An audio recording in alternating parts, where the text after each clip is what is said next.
नमस्कार। ROARO 2023 और UPPCS 2024 के लिए करंट अफेयर्स के 50 अति महत्वपूर्ण प्रश्नों को हम लोग MCQ फॉर्म में देख रहे हैं। शुरुआत करते हैं। पहला प्रश्न, प्रधानमंत्री नरेंद्र मोदी ने दिव्यांगजनों के लिए देश के पहले हाईटेक खेल प्रशिक्षण केंद्र का उद्घाटन पूर्व प्रधानमंत्री श्री अटल बिहारी वाजपेयी के नाम पर कहाँ पर किया है? इसका सही आंसर होगा ऑप्शन सी, मध्य प्रदेश के ग्वालियर में एक खेल प्रशिक्षण केंद्र का उद्घाटन किया गया है जो कि दिव्यांगजनों को समर्पित है। पूर्णतः उसका नाम रखा गया है अटल बिहारी वाजपेयी के नाम पर, जो कि भारत के पूर्व प्रधानमंत्री थे। अगला प्रश्न है, हाल ही में निम्नलिखित में से किस संगठन ने ऑपरेशन कक्षप के तहत विभिन्न प्रजातियों के 955 जीवित शिशु गंगा कछुए बरामद किए हैं? ये है राजस्व खुफिया निदेशालय। ऑप्शन ए इसमें सही होगा। अगला है, अमेरिका के कैलिफोर्निया विश्वविद्यालय के किस सहायक प्रोफेसर को गणित में 2023 का शास्त्र रामानुजन पुरस्कार मिला है? ये हैं रुइक्सिंग यांग झांग। इनको शास्त्र रामानुजन पुरस्कार दिया गया है। देखिए, हमारे चैनल द्वारा हर वर्ष एक करंट अफेयर्स की वार्षिक PDF प्रोवाइड की जाती है, जो अपने आप में एक यूनिक PDF होती है और काफ़ी महत्वपूर्ण भी होती है। तो वो PDF इस बार आपको 15 या 16 जनवरी को लॉन्च होने वाली है, उसके लिए आपको इंतज़ार करना है। ओके, चलिए अगला प्रश्न है, नोबेल पुरस्कार 2023 से संबंधित निम्नलिखित कथनों में कौन सा कथन सत्य है? पहला है, फिजियोलॉजी या मेडिसिन में कैटालिन कारिको और ड्रू वीसमैन को नोबेल दिया गया है। नॉर्वे के लेखक जॉन फॉसे को साहित्य का नोबेल दिया गया है। नोबेल शांति पुरस्कार ईरान की मानवाधिकार कार्यकर्ता नरगिस मोहम्मदी को दिया गया है। तो अगर आप इसमें देखें तो ऑप्शन डी ये सभी सही है, और ये सभी नोबेल पुरस्कार बहुत ही महत्वपूर्ण है। खासकर ये साहित्य का और नोबेल शांति पुरस्कार ये पूछा जा सकता है। अगला प्रश्न है, हाल ही में हुए नियुक्तियों में कौन सुमेलित है? आपको बताना है। मालदीव के राष्ट्रपति बने हैं डॉक्टर मोहम्मद मुइजू, बिल्कुल सही है। स्लोवाकिया के प्रधानमंत्री रॉबर्ट फीको है, बिल्कुल सही है। PTI के नए चेयरमैन KN शांत कुमार बने हैं, बिल्कुल सही है। केंद्रीय प्रत्यक्ष कर बोर्ड यानी CBDT के नए अध्यक्ष नितिन गुप्ता को बनाया गया है। तो यानी ऑप्शन ई इसमें सही होगा। 1, 2, 3, 4 सभी इसमें सही हैं। अगला प्रश्न है छठा, रसायन प्रबंधन पर 5वें अंतर्राष्ट्रीय सम्मेलन में रसायन पर वैश्विक ढांचा को अपनाया गया है। इसका लक्ष्य 2035 तक घातक कृषि कीटनाशकों को चरणबद्ध तरीके से समाप्त करना है। ICCM5 का आयोजन किस देश में किया गया था? तो ये आयोजन हुआ था बॉन, जर्मनी के बॉन में। ऑप्शन सी इसमें सही होगा। अगला प्रश्न है, संकल्प सप्ताह नामक कार्यक्रम के संबंध में कौन सा कथन सत्य है? पहला कथन है, प्रधानमंत्री 30 सितंबर को आकांक्षी ब्लॉकों के लिए सप्ताह भर का विशिष्ट कार्यक्रम संकल्प सप्ताह का शुभारंभ किया। देश भर के 329 जिलों के सभी 500 आकांक्षी ब्लॉकों में संकल्प सप्ताह मनाया गया। संकल्प सप्ताह का प्रत्येक दिन एक विशिष्ट विकास विषय को समर्पित है। तो इसमें उपर्युक्त सभी कथन सही है। तो ऑप्शन डी इसमें सही होगा, और सभी कथन बहुत ही महत्वपूर्ण भी हैं। ओके, अगला प्रश्न है, नेपाल की राजधानी काठमांडू में आयोजित दक्षिण एशियाई फुटबॉल महासंघ अंडर 19 फुटबॉल चैंपियनशिप का खिताब किस देश ने जीता? इसको सैफ फुटबॉल कहा जाता है। सैफ अंडर 19 फुटबॉल चैंपियनशिप ये जीती है भारत ने। ऑप्शन ए इसमें सही होगा। अगला प्रश्न है, हाल ही में हेल्थवे नामक देश के पहले सोलर रूफ साइकिलिंग ट्रैक का उद्घाटन कहाँ पर किया गया है? हैदराबाद में। ऑप्शन सी इसमें सही है। अगला है, किस देश में दक्षिण पूर्व एशिया की पहली high speed railway whoosh launch की गई है? तो ये लॉन्च हुई है इंडोनेशिया में। ऑप्शन बी इसमें सही है, इसका नाम रखा गया है वूश। अगला प्रश्न है, हाल ही में कौन अंतर्राष्ट्रीय टेनिस हॉल ऑफ फेम के लिए नामित होने वाले एशिया के पहले पुरुष खिलाड़ी बन गए हैं? ये है लिएंडर पेस। ऑप्शन बी इसमें सही होगा, लिएंडर पेस। और इनके साथ साथ विजय अमृतराज को भी इसमें शामिल किया गया है। अगला है, पहला अंतर्राष्ट्रीय ऊर्जा agency critical minerals and clean energy शिखर सम्मेलन कहाँ आयोजित किया गया है? इसका आयोजन हुआ है पेरिस में। ऑप्शन डी इसमें सही होगा। अगला है, जलवायु परिवर्तन रोकथाम के क्षेत्र में योगदान के लिए किसे नीदरलैंड में विज्ञान के सर्वोच्च पुरस्कार स्पिनोजा पुरस्कार से सम्मानित किया गया है? डॉक्टर जोइता गुप्ता। ये देखिए, स्पिनोजा पुरस्कार ये डच का, नीदरलैंड का विज्ञान का सर्वोच्च पुरस्कार है। ये डॉक्टर जोइता गुप्ता को दिया गया है। अगला प्रश्न है, केंद्र सरकार ने किस कानून के तहत Jammu Kashmir democratic freedom party को गैर कानूनी संघ घोषित किया है? ये है गैर कानूनी गतिविधियां रोकथाम अधिनियम 1967 के तहत। ओके। अगला है, हाल ही में Tata literature life time achievement award 2023 से किसे सम्मानित किया गया है? CS लक्ष्मी अम्बाई को। ऑप्शन सी इसमें सही होगा। अगला है, एशियन गेम्स 2023 से संबंधित निम्न कथनों में कौन सा कथन सत्य है? आपको बताना है। पहला कथन है, पुरुषों के 3000 मीटर स्टीपल चेज में स्वर्ण पदक जीतने वाले पहले भारतीय अविनाश मुकुंद सावले हैं। अन्नू रानी भाला फेंक में स्वर्ण जीतने वाली पहली भारतीय महिला खिलाड़ी बनी हैं। इसमें ऑप्शन सी सही होगा, क्योंकि 1 और 2 ये दोनों कथन सत्य है। ओके। अगला प्रश्न है, 2 अक्टूबर को 154वीं गांधी जयंती मनाई गई है। इसका थीम क्या है? इसका थीम रखा गया था 1 तारीख 1 घंटा 1 साथ। ऑप्शन ए इसमें सही होगा। अगला है, चौथा विश्व सांस्कृतिक महोत्सव का आयोजन किस देश में किया गया? तो इसका आयोजन अमेरिका में हुआ है। ऑप्शन ए इसमें सही होगा। अगला प्रश्न है, कनाडा इंडिया फाउंडेशन द्वारा ग्लोबल इंडियन अवार्ड से सम्मानित होने वाली पहली भारतीय महिला कौन है? ये बनी है सुधा मूर्ति। ऑप्शन डी इसमें सही होगा। अगला है, भारत के बाहर डॉक्टर भीमराव अंबेडकर की सबसे बड़ी प्रतिमा का अनावरण किस देश में किया गया है? अमेरिका में। ऑप्शन ए इसमें सही होगा। अगला है, कहानी संग्रह कौतुक ऐप के लिए किसे हिंदी भाषा में बाल साहित्य पुरस्कार 2023 से सम्मानित किया गया है? ये है सूर्यनाथ सिंह। ऑप्शन डी इसमें सही है।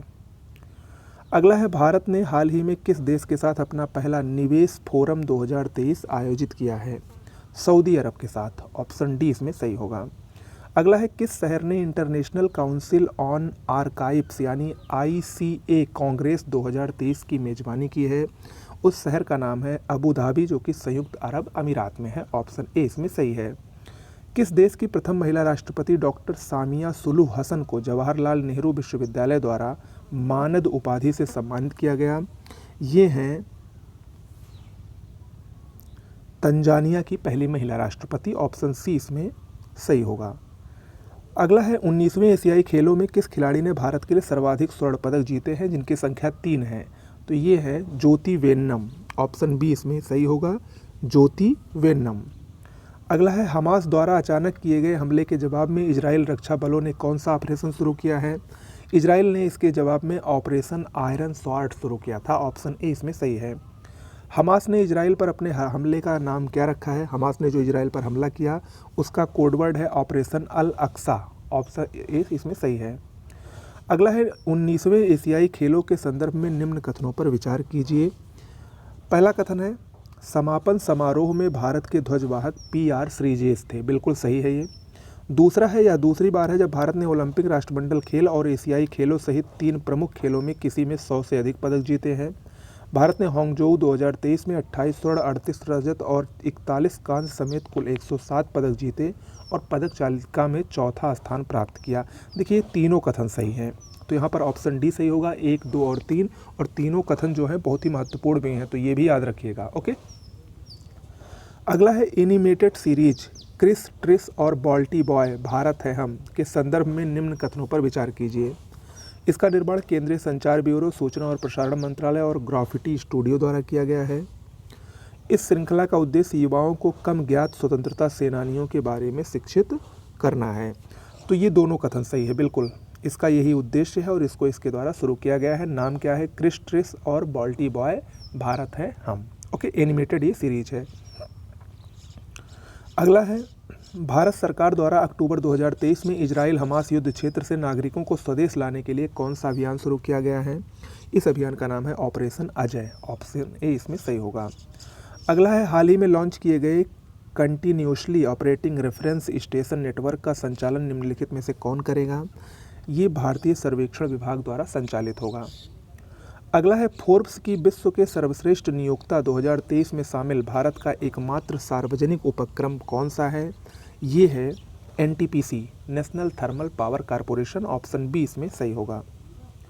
अगला है, किस संस्थान की नेक्स CAR-19 को भारत की पहली CAR-T सेल थेरेपी के रूप में केंद्रीय औषधि मानक नियंत्रण संगठन ने मंजूरी दी है? ये है IIT बॉम्बे की ये पहली CAR-T सेल थेरेपी है। अगला है केंद्रीय स्वास्थ्य मंत्री द्वारा 14 अक्टूबर 2023 को किस राज्य के पहले मेडिकल कॉलेज का उद्घाटन किया गया? ये किया गया है नागालैंड। ऑप्शन बी इसमें सही होगा, नागालैंड। ओके। अगला है केरल राज्य के पहले 3D प्रिंटेड हाउस का उद्घाटन किस शहर में किया गया है? तिरुवनंतपुरम में। ऑप्शन सी इसमें सही होगा।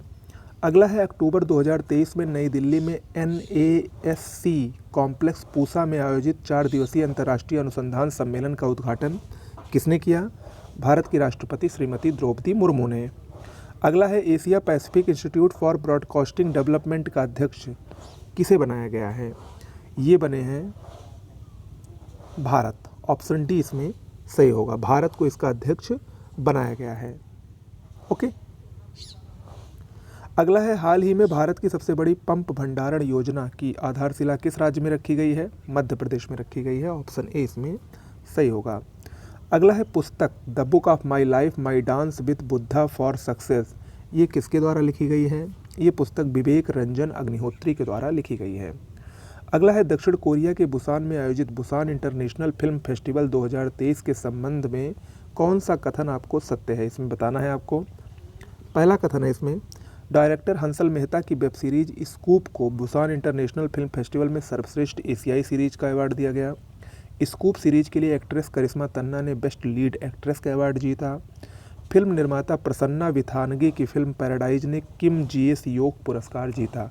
इसमें ऑप्शन डी सही होगा। ये सभी जो उपरोक्त तीनों कथन हैं, ये तीनों कथन इसमें सही हैं। ओके। भारत के बाहर दुनिया का दूसरा सबसे बड़ा हिंदू मंदिर किस देश में बनाया गया है? ये बना है अमेरिका में। ऑप्शन बी इसमें सही होगा। अगला है 14 अक्टूबर 2023 को 141वीं अंतर्राष्ट्रीय ओलंपिक समिति की बैठक का आयोजन किस शहर में किया गया? मुंबई में। ऑप्शन सी इसमें सही है। अगला है हाल ही में बांग्लादेश में पद्मा रेल लिंक ब्रिज का उद्घाटन किया गया। इस परियोजना का विकास किस देश के सहयोग से किया गया? चीन के सहयोग से। ऑप्शन ए इसमें सही होगा। अगला है निम्न में से किस शहर में 9वें G20 संसदीय अध्यक्ष शिखर सम्मेलन का आयोजन किया गया है? ये नई दिल्ली में आयोजित हुआ है। ऑप्शन ए इसमें सही होगा। अगला है हाल ही में तटीय मंदिर भारत का पहला हरित ऊर्जा पुरातत्व स्थल बन गया है। ये तटीय मंदिर कहाँ पर स्थित है? इसको सोर टेम्पल कहते हैं। ये तमिलनाडु में स्थित है। ऑप्शन डी इसमें सही होगा। हुरून इंडिया और 361 वेल्थ द्वारा संयुक्त रूप से जारी की गई हुरून इंडिया रिच लिस्ट के अनुसार भारत के सबसे अमीर व्यक्ति कौन हैं? ये हैं मुकेश अंबानी। ऑप्शन बी इसमें सही है। अगला है 11वें सुल्तान जोहोर कप के संबंध में कौन सा कथन सत्य है? आपको बताना है। पहला है 11वां सुल्तान जोहोर कप 2023 का आयोजन मलेशिया के जौहर में 27 अक्टूबर से 4 नवंबर तक किया गया। 11वां सुल्तान जौहर कप 2023 में जर्मनी ने स्वर्ण पदक जीता। भारतीय जूनियर पुरुष हॉकी टीम ने 11वें सुल्तान जौहर कप में कांस्य पदक जीता। तो इसमें सभी कथन सही हैं। ऑप्शन डी इसमें सही होगा। ओके। अगला है 8वां ब्रिक्स अंतर्राष्ट्रीय प्रतिस्पर्धा सम्मेलन का आयोजन किस शहर में किया गया? तो ये नई दिल्ली में किया गया है। ऑप्शन ए इसमें सही होगा। अगला है हाल ही में केंद्र सरकार ने देश में युवाओं के नेतृत्व वाले विकास को सुनिश्चित करने के लिए एक व्यापक सक्षम तंत्र के रूप में काम करने के लिए माई भारत की स्थापना को मंजूरी दे दी है। माई भारत का पूर्ण रूप क्या है? मेरा युवा भारत। ठीक है। ऑप्शन सी इसमें सही होगा। अगला है प्रधानमंत्री श्री नरेंद्र मोदी ने किस राज्य के पंडित जवाहरलाल नेहरू स्टेडियम में 37वें राष्ट्रीय खेलों का उद्घाटन किया? ये गोवा में किया गया। और आपको बता दें कि गोवा में पहली बार राष्ट्रीय खेलों का आयोजन हुआ है। तो ऑप्शन डी इसमें सही होगा, याद रखिएगा। ओके। तो आज के करंट अफेयर्स में इतना ही। ये बहुत ही महत्वपूर्ण 50 प्रश्न थे। ऐसे ही आपको कंटिन्यूसली आपको ये सीरीज मिलती रहेगी। नमस्कार।